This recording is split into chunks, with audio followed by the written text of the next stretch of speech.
இதுதான் என்னோட முதல் பைக். இதை வச்சு என் ஃப்ரெண்டை ஜாலியாக கூட்டிகிட்டு போவேன். ஜாலியாக அவனோட ஊர் சுற்றலாம். Hey jolly jolly jolly.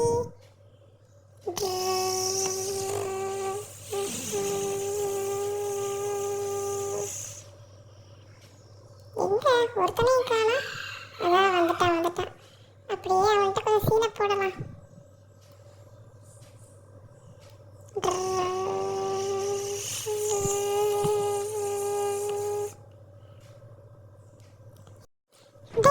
என்னடா பண்ற? இங்க என்னடா செஞ்சுட்டு இருக்க? பாத்தியாடா என்னோட புது பைக் சூப்பரா இருக்குல்ல? உனக்கு பிடிச்சிருக்காடா? வா நம்ம ரெண்டு பேரும் சேர்ந்து இந்த பைக்ல போலாம். சூப்பரான பைக். நீயும் கூட ஜாலியா வரலாம். நல்லா இருக்குல்லடா? நான் கஷ்டப்பட்டு சேர்த்து வச்ச காசை வச்சு இந்த பைக்கை கஷ்டப்பட்டு வாங்கினேன்டா. நல்லா இருக்கா சொல்லுடா.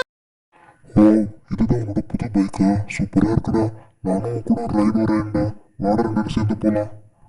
எனக்கும் ரொம்ப நாளா பைக்ல போகணும்னு ஆசைடா. நம்ம ரெண்டு பேரும் சேர்ந்து போனா ரொம்ப ஜாலியா இருக்கும்டா. டேய் நான் சும்மா தான்டா சொன்னேன். பைக் எல்லாம் இடலடா, நடந்தே வாடா. அப்புறம் எதுக்குடா என்னையும் வாடான்னு சொன்னேன்? எல்லாம் சீனு தானா? ஐயோ, நடக்க விட்டு கூட்டிட்டு போறானே. இவனோட எப்படிதான் போய் சேர்றதோ தெரியல. இவெல்லாம் ஒரு ஃப்ரெண்டுன்னு நினைச்சிட்டு. டேய் அங்க பாருடா, ஏதோ பறவை அடிபட்டு கிடக்கு. என்னன்னு பாப்பவா? அழகான பறவை இருக்கேடா. ஐயோ அம்மா முடியலையே, ரொம்ப வலிக்குதே. ப்ளீஸ் ஹெல்ப் பண்ணுங்க. ஹெல்ப். வண்டியில் என்னை அடிச்சு போட்டாங்க. ஹெல்ப் பண்ணுங்க ப்ளீஸ். ஓ, மஞ்சள் கலர் இருக்க பறவையா? அழகா இருக்குது. வாங்க நான் உங்களை கூட்டிட்டு போய் ஹாஸ்பிட்டல்ல விடுறேன். ஆமா, ஹாஸ்பிட்டல் போனா சரியாயிடும். நான் உங்களை சேஃபா கூட்டிட்டு போயிடுறேன். ஓகேவா? வாங்க நம்ம எல்லாம் சேஃபா போயிட்டு.